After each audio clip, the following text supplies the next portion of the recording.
Vous êtes bien sur la chaîne 100% Agriculture, le Rural Bénin TV. Mesdames et messieurs, ravis de vous retrouver à l'heure de l'information. À la une de l'actualité, World Vegetable Center, à travers son projet CVEG, a organisé dans la matinée d'hier mardi 26 juillet un atelier de restitution des résultats du diagnostic des systèmes de production maraîchère. Et puis nous parlerons environnement dans cette édition. L'ONG SOS Biodiversity a organisé un atelier de formation intitulé « Cours sur la conservation de la biodiversité ». Je l'annonçais en titre, dans la matinée d'hier 26 juillet 2022, s'est tenu un atelier de restitution des résultats de diagnostic des systèmes de production maraîchère, organisé par World Vegetable Center à travers son projet CVEG. Cet atelier a réuni les maraîchers venus des communes du Sud et du Nord Bénin autour de la composante 3 du projet CVEG. Retrouvons le point avec Ruth Edo. C'est un atelier de restitution des résultats du diagnostic des systèmes de production qui a réuni les maraîchers venus des communes du Sud et du Nord Bénin autour de la composante 3 du projet CVEG, coordonné par le Centre de coopération internationale en recherche agronomique pour le développement CIRAD. L'objectif principal de cet atelier est de restituer les informations que nous avons eues sur le terrain après 2 séries d'enquêtes. À cet atelier, il y a bien entendu des producteurs. Nous avons aussi des acteurs de la filière. Ce projet est subdivisé en 6 composantes et aujourd'hui nous sommes là dans le cadre de la composante numéro 3 du projet qui est spécialement coordonnée par le CIRAD. Et cette composante est intitulée « La production des légumes sains, des pratiques climato-résilientes et des pratiques post-récolte ». L'activité 2 qui se base sur la cartographie des maladies et ravageurs qui affectent les légumes. L'activité 3 qui se base sur l'impact de la qualité, l'impact des pratiques culturelles sur la qualité sanitaire des légumes. Et après, toutes ces 3 activités sont des activités de diagnostic qui débouchent sur le développement des innovations qui seront testées, adaptées et mises à l'échelle. Au cours de cet atelier, les résultats issus des enquêtes menées sur le terrain dans les pôles de développement agricole 1 et 7 ont été présentés. Face aux différents problèmes constatés sur le terrain et qui nuisent aux problèmes de la filière, les acteurs présents à cet atelier n'ont pas manqué de proposer des pistes de solutions. L'idée, c'est qu'on puisse discuter avec les producteurs, avec les différents acteurs de la filière maraîchère pour voir les innovations qui peuvent être intéressantes de mettre en place. Donc ça peut être des innovations sur la fertilisation, à travers l'intégration d'innovations endogènes, par exemple certaines plantes fertilisantes, certains biofertilisants qui sont utilisés dans le sud, par exemple des extraits de solutions de fruits. Actuellement, la filière maraîchage est une filière d'intérêt, non seulement pour le gouvernement, mais également pour beaucoup d'acteurs, comme ACET. Et pour que les actions soient pertinentes, il est nécessaire de s'approprier de ce diagnostic, de voir effectivement où sont les goulots d'étranglement, quelles sont les faiblesses, pour pouvoir mener des actions pertinentes pour vraiment booster la filière. Il faut rappeler que le Mali, le Bénin et le Burkina Faso sont les pays d'Afrique de l'Ouest qui bénéficient du projet CVEG. African Park est une ONG dévouée à la conservation biodiversité qui participe à l'édition 2022 du Festizik Cotonou Barbecue, un grand festival de gastronomie de la capitale économique du Bénin. Pour Nazir Kouchele, directeur du tourisme et commerce du parc W, c'est l'occasion pour eux de faire connaître leur gamme de produits. Ici, il s'agit essentiellement de présenter l'ONG African Park qui se bat et est spécialisée dans la protection des parcs et des aires protégées. Il s'agit également de faire la promotion de la destination du parc national du W, qui n'est pas très connu au Bénin par rapport à sa sœur de la Pendjari. Et enfin, il s'agit également de faire la présentation des différents produits locaux que nous développons en partenariat avec les communautés riveraines du parc national. Nous avons plusieurs produits, notamment le baobab, parce que nous avons un gros potentiel de baobab au sein du parc. Donc nous faisons la promotion du baobab sous toutes ses formes, c'est-à-dire la poudre, les pastilles de baobab, l'huile de baobab et les jus de baobab. Nous avions également le miel, la production du miel. Nous avons également le soja bio qui est prévu. Nous avons aussi également le karité que nous développons. On a d'autres activités génétiques de revenus comme la pêche, mais ça c'est de façon cyclique que nous le menons avec les communautés. On leur donne la permission, ils rentrent dans le parc pour pêcher pendant une période donnée. Nous sommes satisfaits parce que nous attirons déjà des curieux, puisque les gens ne connaissent pas c'est quoi African Park. Donc on permet déjà aux gens de découvrir ce que c'est que cette ONG magnifique qui fait un travail formidable depuis quelques années déjà au Bénin. On permet aux gens de découvrir également notre marque qui est le QW. Tous les produits que nous développons sont faits autour de la marque QW, qui est une marque éco-citoyenne, éco-respectueuse et éco-équitable. L'ONG SOS Biodiversity a initié un atelier de formation intitulé Cours sur la conservation de la biodiversité suite à l'édition 2019. L'objectif de cette troisième édition du projet est de renforcer les capacités des acteurs intervenant dans le domaine de la conservation, de la biodiversité, de la gestion durable des ressources naturelles et des changements climatiques. Yélian Martin Awele nous fait le récit. Placé sous le thème « Restauration et réensauvagement face au changement climatique », cette troisième édition du CBio vise essentiellement à renforcer les capacités des biogestionnaires. J'entends pas biogestionnaire tout spécialiste du domaine de la conservation de la biodiversité, et que ce soit des chercheurs, que ce soit des gestionnaires d'écosystèmes naturels, que ce soit également des cadres de l'administration forestière. La destruction de la biodiversité a des conséquences néfastes sur la santé humaine. Pour pallier ce problème, l'ONG SOS Biodiversity propose de nouvelles solutions de gestion durable de la biodiversité, telles que la restauration de la biodiversité, le renforcement des capacités et l'utilisation des outils appropriés. Lors de cette formation, nous avons eu à aborder par exemple l'utilisation de iNaturalist comme outil de collecte des données de la biodiversité, mais également d'identification des spécimens de la biodiversité. Et iNaturalist aujourd'hui fait partie des outils fiables d'identification des espèces. Et elle est au fait les espèces ou observations sont au fait identifiées par des experts qui font partie de la communauté iNaturalist. Nous avons également parlé du National Moth Week, qui est au fait la semaine nationale des papillons nocturnes.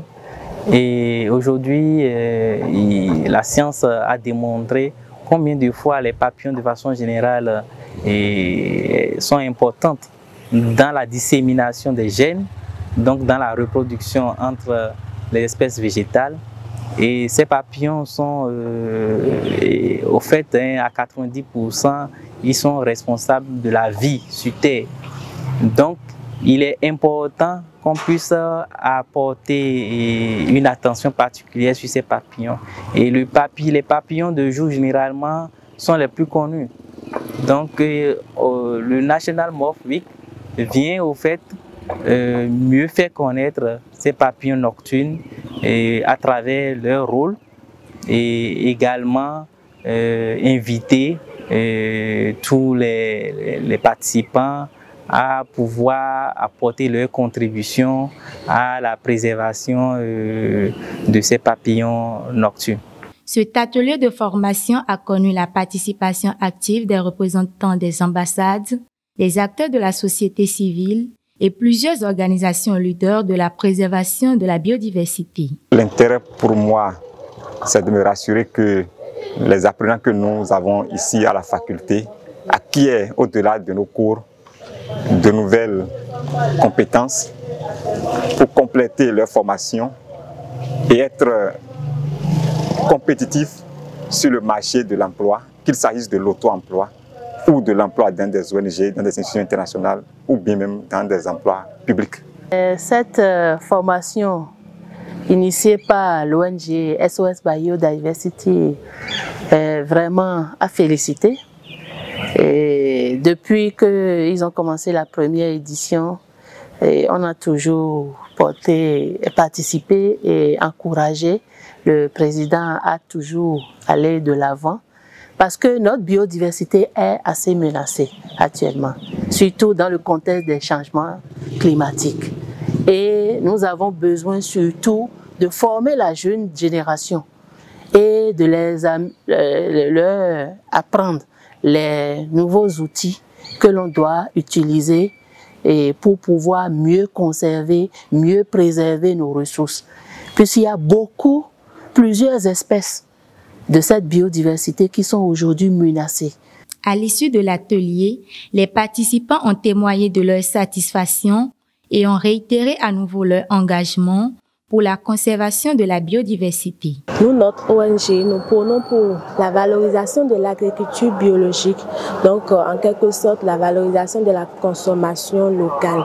Et pour consommer local et produire du local, il nous faut travailler avec la nature et conserver la biodiversité. J'ai été totalement satisfaite.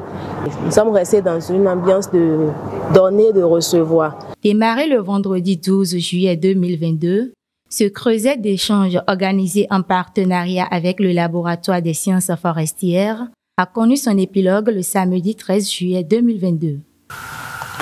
Dynamique urbaine et conservation des sites du parcours rituel de la Gani dans la ville de Niki, au nord Bénin de 1932 à 2018.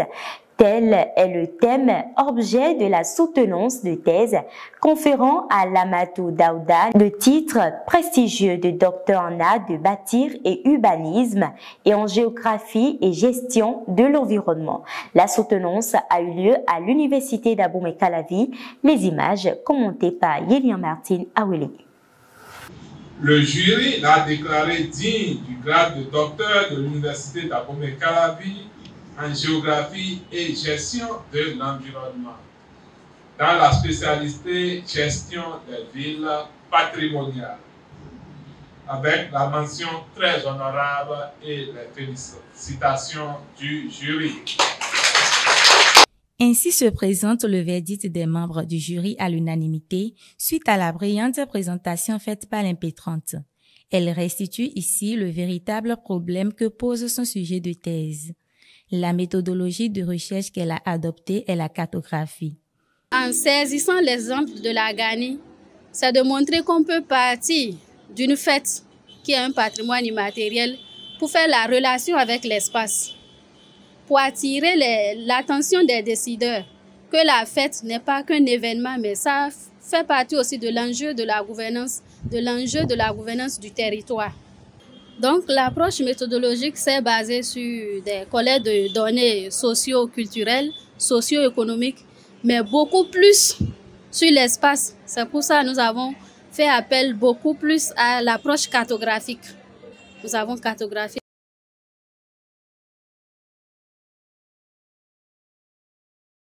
De cette thèse de doctorat effectuée en co-tutelle et déroulée en partie en Zoom, il en reçoit des résultats probants et exploitables. Nous proposons que, à l'avenir, des fêtes coutumières, à l'instar de la Gani, qui a une attention particulière aux sites, aux espaces qui font objet de rituels lors de ces fêtes. Parce que nous avons constaté que c'est des espaces quand même qui sont avec les populations qu'on a tendance à banaliser.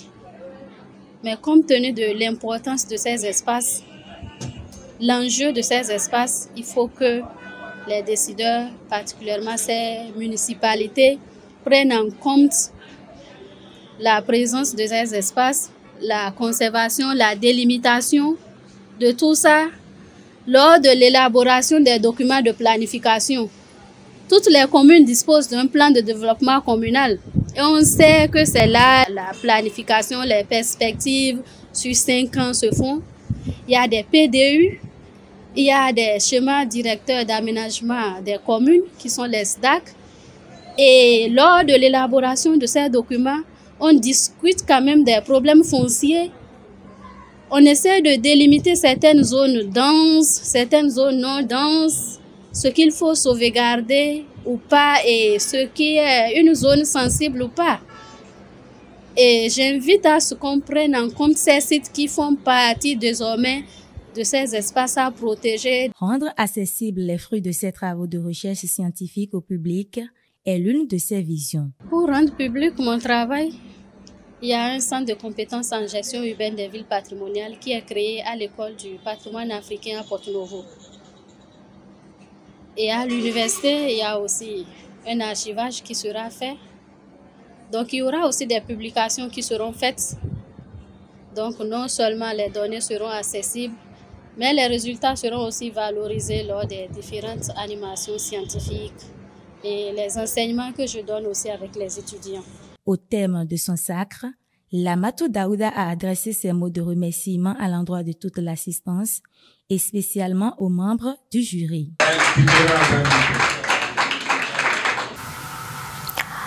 Le programme Approche communale pour le marché agricole ACMA 2 est un projet qui œuvre pour le renforcement des capacités et l'épanouissement des acteurs agricoles dans plusieurs communes du Bénin. Dans la commune de Bonou, les coopératives de production d'huile rouge ont bénéficié d'une panoplie d'appui de la part du programme. Waidi Hassani, chef cellule communale de Bonou, présente ici ses différents appuis. Globalement, c'est un paquet qui a très haute gestion coopérative. Et là-dedans, il y a la formation des OPA sur la vie associative. Parce que quand nous sommes en coopérative, on s'associe pour produire et pour gagner ensemble. Donc, les comportements adoptés, les bonnes pratiques qu'on doit observer quand on est en association, quand on est dans une vie coopérative. À part ça, ACMA a également former les OPA sur les services rendus aux membres. Ça, c'est une formation qui est orientée vers la fêtière, c'est-à-dire l'union. Parce que c'est l'union qui a le devoir de rendre des services, ces coopératives villageoises membres de l'union. Oui, nous avons 15 coopératives villageoises de base qui sont membres et qui ont fédéré pour donner une union communale des producteurs et transformateurs des noix de palme en huile rouge. À part ces formations-là, ACMA également s'est intéressé sur la transformation de l'huile rouge de qualité. Donc, dans le processus de production, il y a une qualité de l'huile rouge qui est commercialisée vers le Nigeria et il y a une qualité de l'huile rouge qui est consommée au niveau local. Donc, les formations allaient dans ce sens également. Et puis, ACMA également a donné des formations sur la finance digitale, sur la sécurisation des ressources de transaction. Donc, ACMA a initié les bénéficiaires sur la finance digitale. Comment, déjà, par du Momo, on peut faire les transactions. Donc, les bénéficiaires ont été renforcés dans ces aspects-là. Mais il y a aussi une autre action qui a été faite qui concerne la structuration et la mise en conformité des différentes coopératives qui sont ciblées par le programme. ACMA 2 nous a saisis et on a fait les AG. Et on a fait les AG au niveau de chaque arrondissement, on a fait les AG au niveau de la base. Les 15 coopératives ont été retoffées, on a fait les AG. Et l'Union communale également a fait son AG, on a désigné les membres du bureau pour que, au finish, ces coopératives-là puissent avoir une identité qu'on appelle l'attestation d'immatriculation. Hors de nos frontières, Agri Digital, en collaboration avec le réseau des journalistes de la CEDEAO, a initié un webinaire international pour le 30 juillet prochain, placé sous le thème « L'agriculture en Afrique et la flambée des prix des engrais. Enjeux et perspectives ». Victorien Amekania, promoteur de AgriDigital, nous confie les objectifs visés par cet atelier. Il s'agira de voir quel est l'état de lieu de l'agriculture dans les différents pays d'Afrique, d'appréhender comment les agriculteurs s'adaptent à ces situations et de trouver des alternatives pour pallier à ces situations pour une agriculture durable. Ce webinaire international sera un moment d'échange et de partage d'expériences avec les organisations paysannes, les coopératives agricoles, les institutions étatiques et ainsi que les importateurs d'engrais venus de divers pays d'Afrique. Le fonds Oruma a réalisé son premier investissement en Afrique en accordant un prêt de 2,5 millions d'euros à l'institution de microfinance sénégalaise Cori, leader dans le financement des petits exploitants agricoles. Grâce à cet investissement, le fonds Oruma vise à créer des emplois dont bénéficieront plus de 9 700 familles au Sénégal. Ce fonds soutiendra la croissance de Cori dans le secteur agricole avec pour objectif principal d'atteindre plus de 17 000 petits exploitants agricoles dans les 3 prochaines années. Le Cameroun, avec le soutien du Fonds international de développement agricole FIDA, prépare actuellement la mise en place des unités de transformation du riz et de l'oignon avec un financement prévisionnel de 28,5 milliards de francs CFA, une initiative pilotée par le projet d'appui au développement des filières agricoles qui a sa deuxième phase. Il a démarré en 2020 et prendra fin en 2026. L'objectif est d'accompagner 64 coopératives de riziculteurs afin de lutter contre non seulement la cherté de la vie, mais aussi de réduire les importations massives de riz sur le territoire camerounais afin que la transformation agroalimentaire puisse être une réalité et soulagement pour la population. Voilà qui met fin à cette édition. Mesdames et messieurs, merci de rester en notre compagnie pour la suite de nos programmes sur le Rural Bénin TV.